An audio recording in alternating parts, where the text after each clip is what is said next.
Hello, my name is Judd Halenza. I work with FMT as an account representative, and I'm here to introduce Ryan Peckrell, who is a senior consultant at FMT. He's going to discuss bad habits that people have with GP and using them, and what you can do to get rid of them. Once again, here's Ryan Peckrell. Well, I just want to start off by saying thanks to everyone for taking some time out of your day to help me or to review some configuration options with me.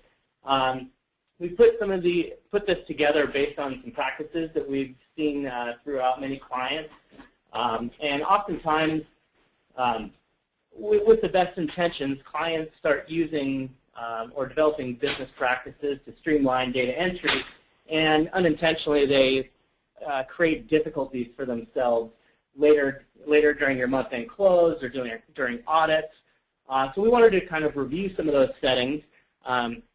Typically, a lot of these settings are reviewed during your initial implementation, but as we all know, as you're going through that, you're learning so many different functions in the system that a lot of times these features are kind of pushed to the side and potentially forgotten.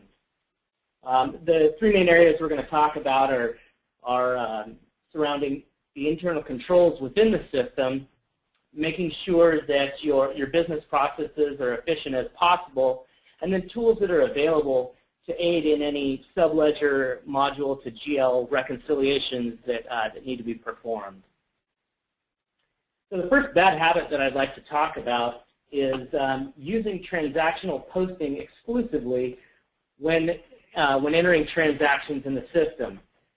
Typically, clients use this, as I said, to kind of sidestep the need to batch transactions, whether it be in the financial module or the purchasing module.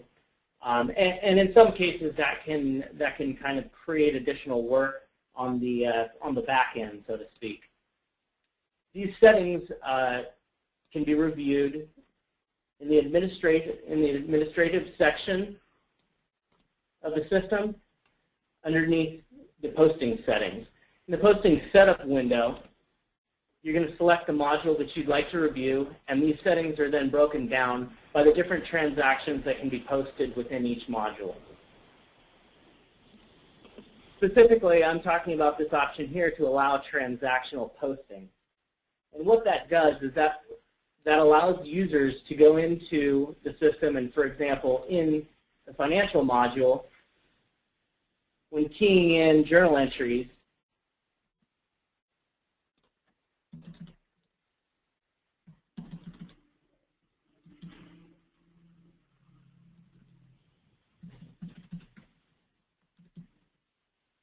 it would allow them to post this transaction directly from this post button in the journal entry window and sidestep the need for a batch ID. The reason we personally recommend that you do not do this is it does not allow for the option to review the activity before it's actually recorded permanently in your ledger. We always recommend that clients take full advantage of the batching option. It does add a second step in the data entry process, but some of the advantages of doing that are that if this transaction is assigned to a batch and saved, when entering the batch entry window, you have the ability to review all transactions that have been entered in that batch using the batch edit list function. And corrections can be made before that transaction is posted into your GL or posted into your AP subledger, etc. Some of the other options, typically when we see clients who are integrating large amounts of data into batches, that report might not be quite so easy to review. You do have that ability to build smart lists that house the same type of data.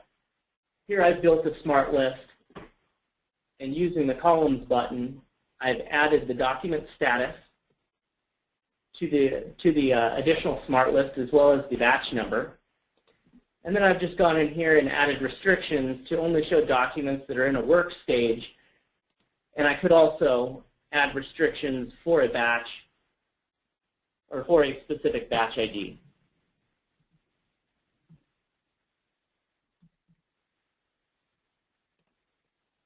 And that would show me only the transactions in the unposted batch. So typically, if you're integrating large amounts of data, this may be an easier way to go ahead and review that batch edit list and create any subtotaling to make sure that you're in balance and posting the activity that you're intending.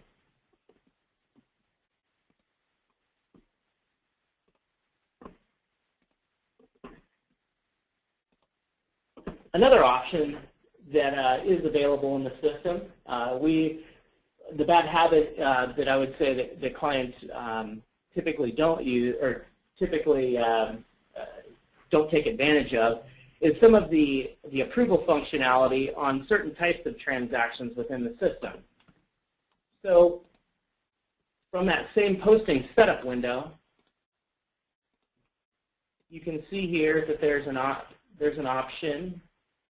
Let me just navigate to a specific transaction. There's an option here to require batch approval and set passwords.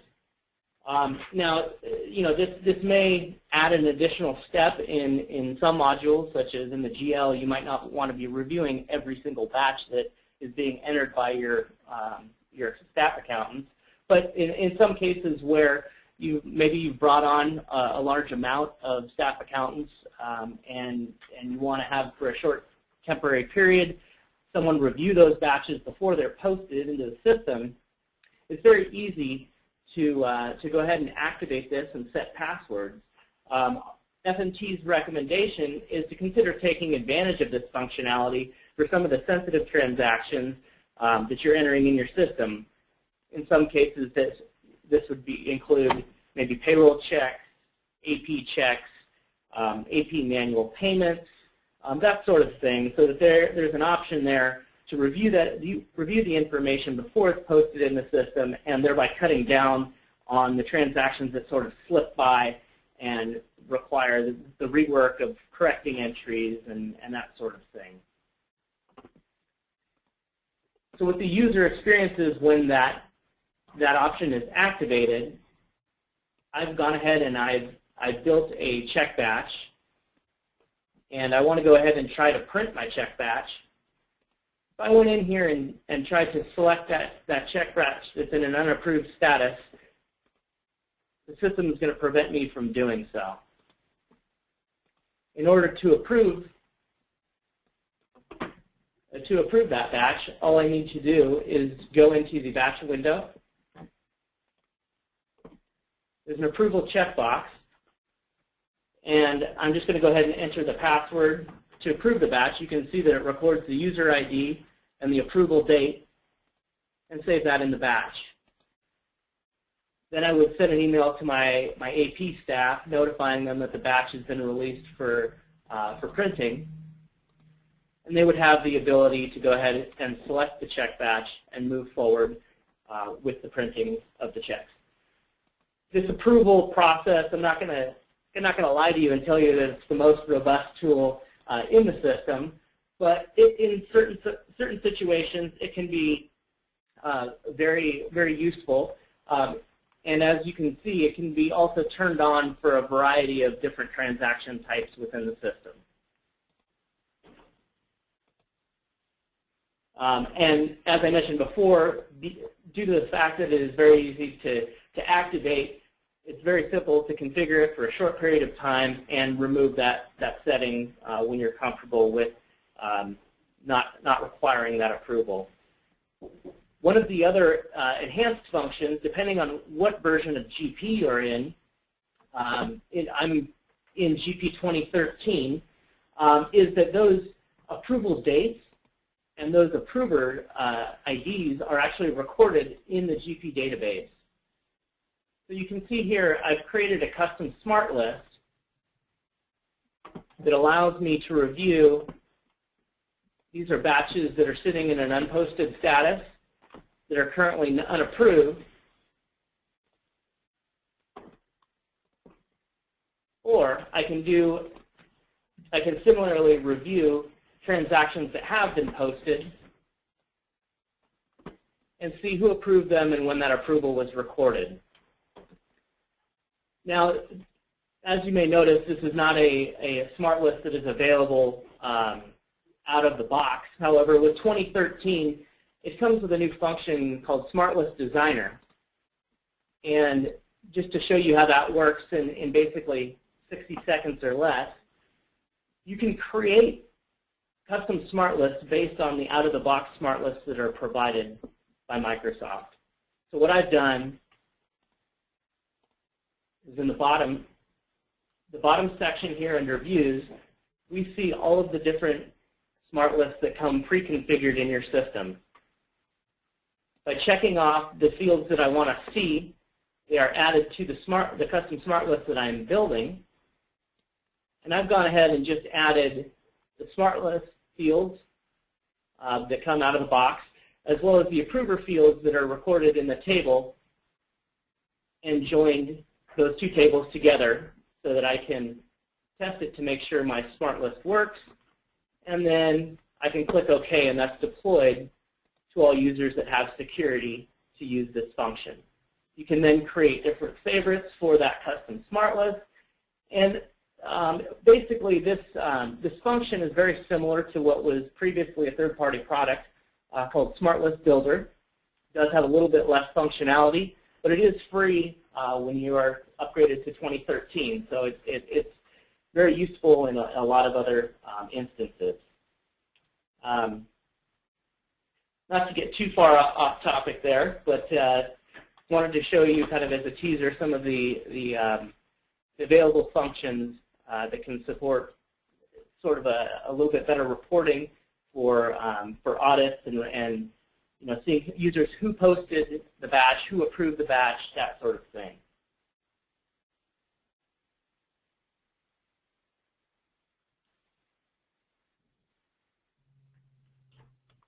Moving on to efficient business processes, I'm going to go back into our posting setup screen, and I'm just going to go ahead and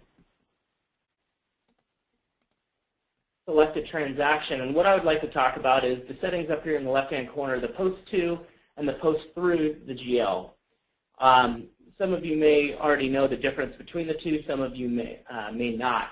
You can actually, this entire window controls how all the subledgers interact with the general ledger within GP.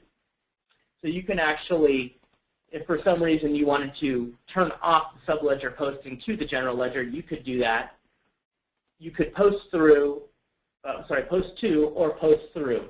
The difference between the two is that when you're posting to the GL and a transaction is posted in a subledger module such as AP or purchasing or in your sales module, it will require a second step. In the financial series under transactions and batches, you're going to see batches from the different subledgers. In this case, this is the bank reconciliation module. These are payables check batches. These are payable invoices, etc. Now, the bad habit that you typically see here is that clients sometimes use this as an ad hoc approval or review option within the system. Why is that? Why do we consider that a bad habit? The reason is because at this point in the process, those records have already become permanently stored in your subledger. So while it doesn't allow you an option to review the information, if there was an error and you were to make changes to those transactions, all you've sort of done, you've corrected it in the GL. However, you've created an imbalance between the subledger and the general ledger. This can become an issue later down the road when maybe we're in an audit and we're pulling payables trial balances and comparing them to GL trial balances, and for some reason they're not tying out. This can add a lot of extra work to try and recreate the scenario of what happened and kind of unweave the web. FMT's recommendation there is that we're always posting through for all modules. What posting through does, it doesn't require the second step in the general ledger. It automatically posts the activity all the way through the general ledger and records that information there. You can use SmartList to review that information if there are issues. We always recommend that you make those adjustments in the subledger modules using the void transactions, manual payments, that sort of thing. This prevents the imbalance and reduces the amount of time that's required for those correcting entries, or even just the amount of time of research it takes to kind of unweave the web of what happened in the past.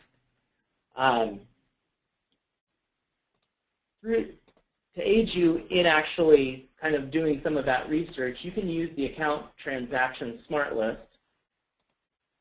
And in often cases, depending on what subledger module you are coming from, you make sure that you're selecting all columns. There are options down here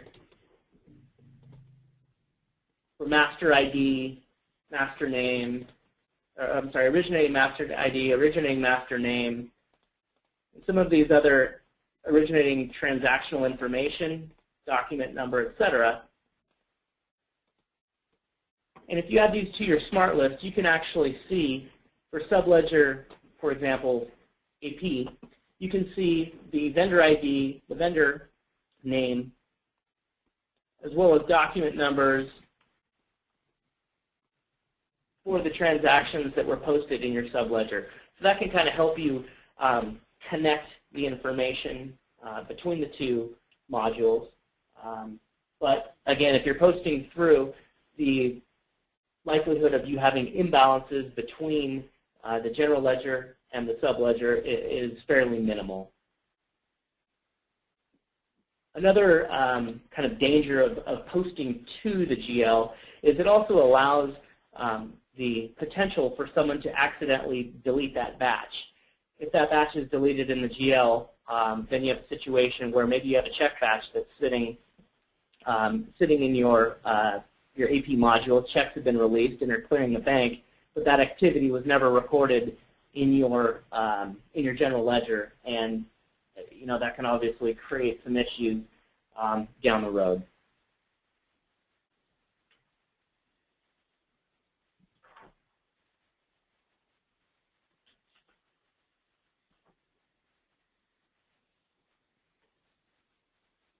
Some other bad habits that we typically see, or that we have seen, I should say, is that clients, they may not properly close their fiscal period after their month-end process. So this kind of opens the door for potential typos or posting to incorrect periods, that sort of thing.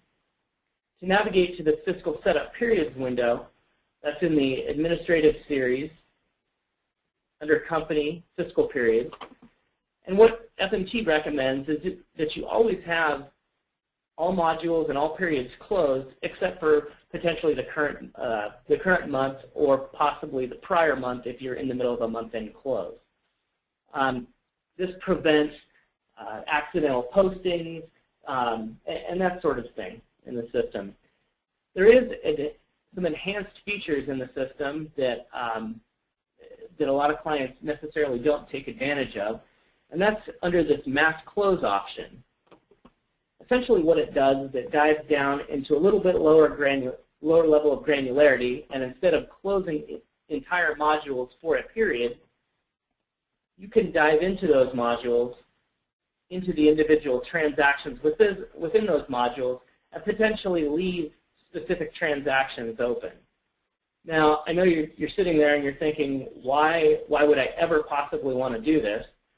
Well, some situations may exist where you want to close down and ensure that no invoices or no checks are posted into prior periods, but you want to allow voiding of checks that were issued in the prior months, or potentially allow manual payments to be opened in the event that let's say you're through your month-end close, you need to record a couple of wires that didn't get reflected in the system, but you want to make sure that your AP department isn't accidentally coding invoices into any prior month. So you can go ahead and do that using this mass close feature by selecting the type of transaction that you want to affect. And then you're just going to go here and select to close or open that transaction by period. So that can allow you some additional features, and as I mentioned, this is a little bit down in the weeds. So a lot of times you're told about this feature, but either you may decide it's not useful, or it's just something that kind of falls off the radar.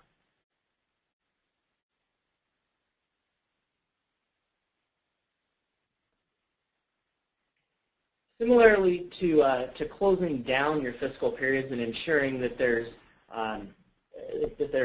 no inadvertent posting into some of the prior months, we also recommend a few other settings within the general ledger. So if we move over to the financial series to the general ledger setup tab, those features are going to be the posting to history option and then the voiding correcting of subsidiary transactions.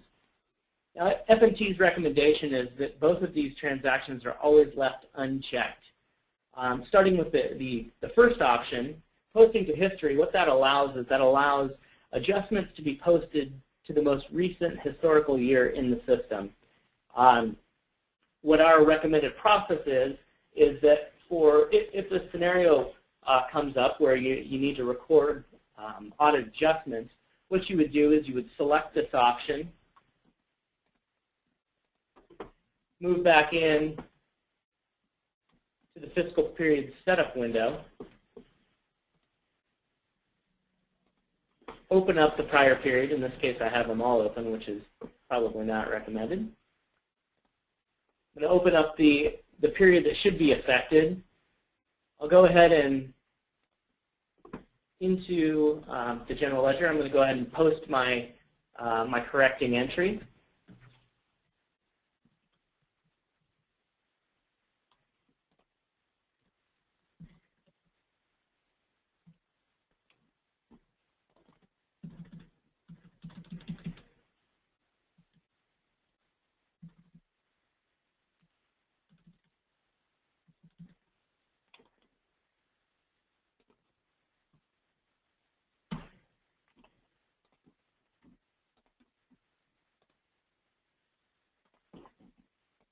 And then after I've posted those transactions, I'm going to go back in and I'm going to go ahead and change. I'm going to close down that period.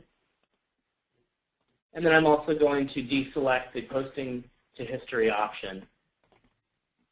And again, this is more of just a safeguard to ensure that in the frenzy of month-end closes and getting out the the day-to-day business, that someone doesn't accidentally fat finger an adjustment to prior fiscal years. Moving on to the second option, voiding and correcting of subsidiary transactions, what that prevents is that within the general ledger, you'll notice there's options up here to correct or to back out journal entries that have been posted in the system. So what that option allows, in this case, we can see these batch IDs are SLS or RM type, which means they originated in the sales module or the receivables module. Since I have that option deselected, I get a notice, an error message saying that this transaction originated in a subledger. You need to go back and fix it in the subledger, and that activity will then flow through the general ledger. If we had that box checked, it would actually allow me to back out any journal entries or distributions that were generated, and thereby creating an issue between my general ledger and maybe my sales module or my receivables module. So we always recommend that clients leave that option deselected, again, just as a safeguard against kind of creating imbalances between the modules within your system.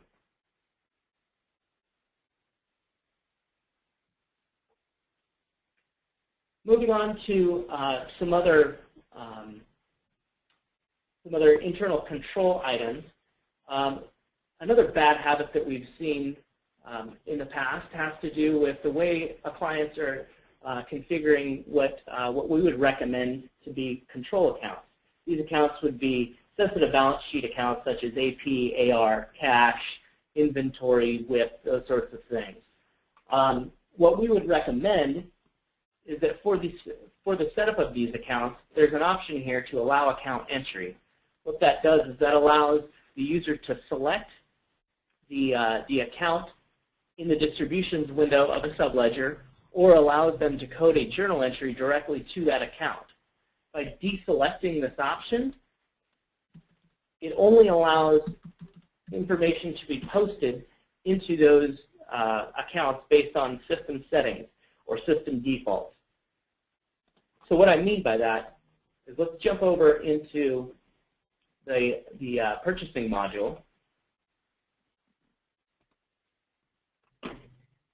And here I have a test transaction in the system. If I jump into the distributions window, you can see that I have my payables account that is defaulted in. And that typically is coming from either maybe it could be a vendor card, it could be a vendor class, it could also be in some of the module setups. As long as the account is set up in one of those pre-configured windows, it will be allowed in this distribution window. However, if I was to go in and attempt to key directly to AP, I'm going to receive a message saying that I'm not allowed to do that.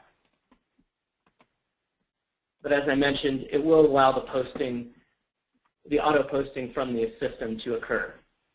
So F&T's recommendation would be to use this feature and to deselect the allow account options on some of those balance sheet accounts that are sensitive in nature, such as I mentioned, AP, AR, and cash, just to name a few.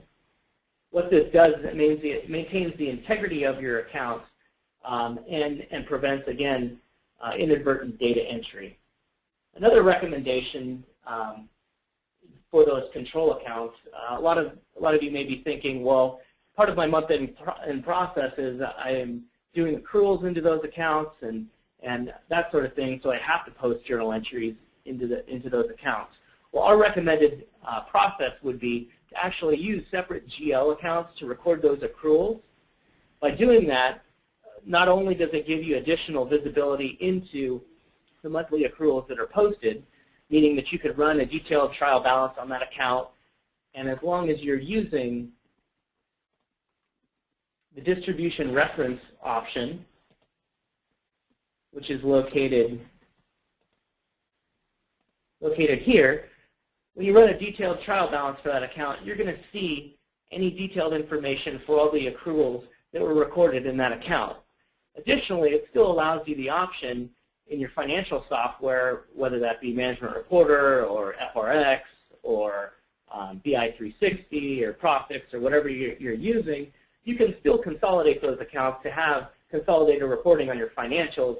But by using this separate account, it just allows you, one, to control what's hitting your actual AP account, for example, and also gives you the additional visibility into the monthly accruals that are being posted.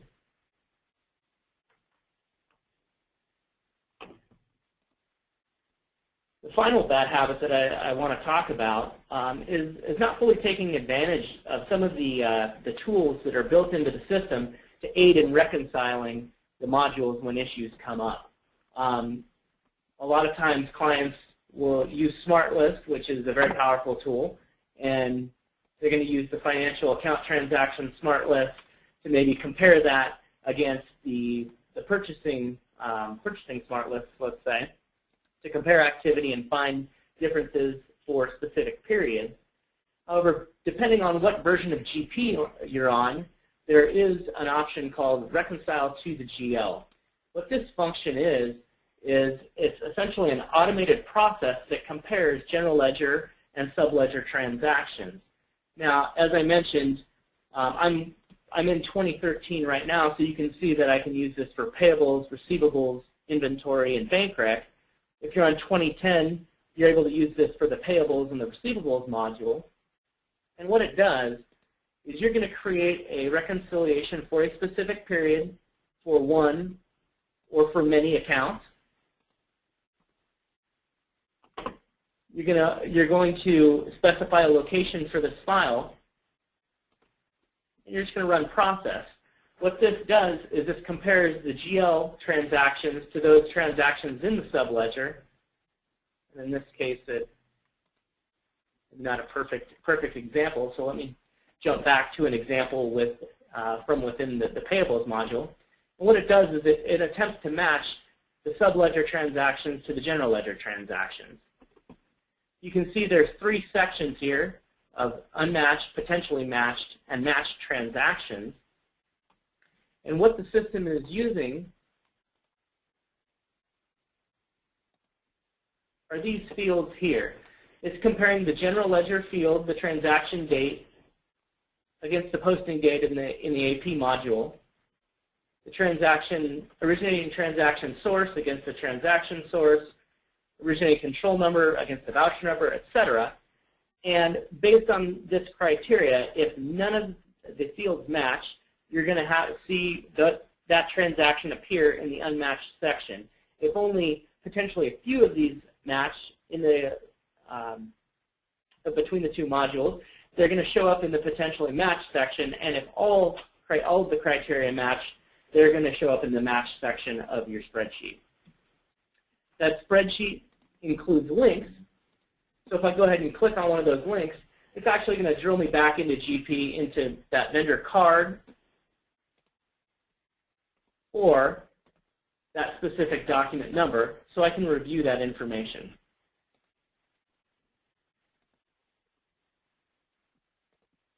And I can see where it's applied, what the distributions were, etc.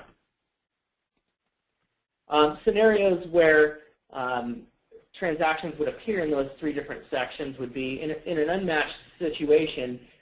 There could have been, as I mentioned before, if you were posting 2 and someone inadvertently deleted a batch out of the GL, you would see transactions appear in the unmatched section for the payables module.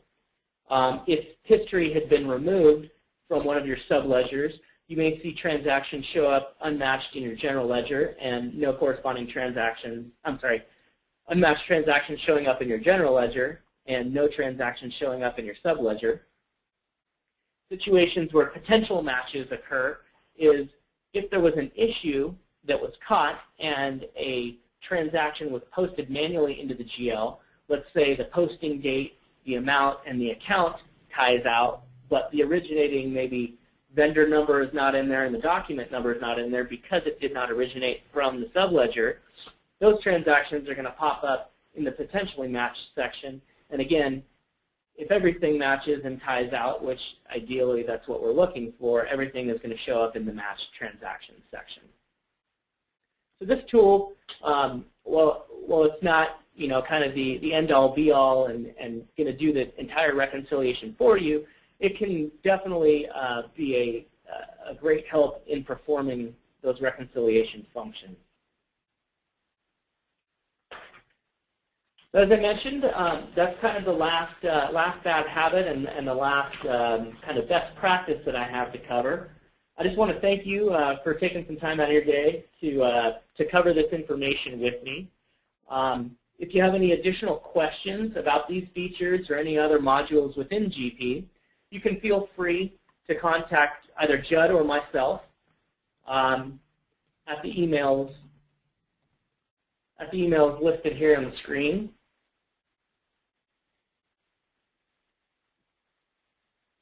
Shortly. Otherwise, feel free to contact FMT Consultants at 760-930-6460.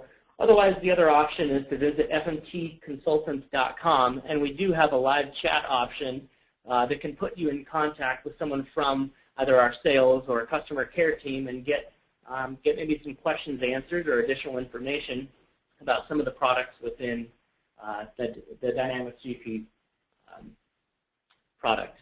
So again, thanks again for attending. If you have any questions, feel free to submit them. Otherwise, as Judd mentioned earlier in the call, he's going to go ahead and follow up with everyone on this call to make sure that there was not any follow-up items regarding this material or maybe any other issues that you're having with Dynamics GP, CRM, or any other IT-related products. Thanks again, and I appreciate your time, everybody. Have a good day.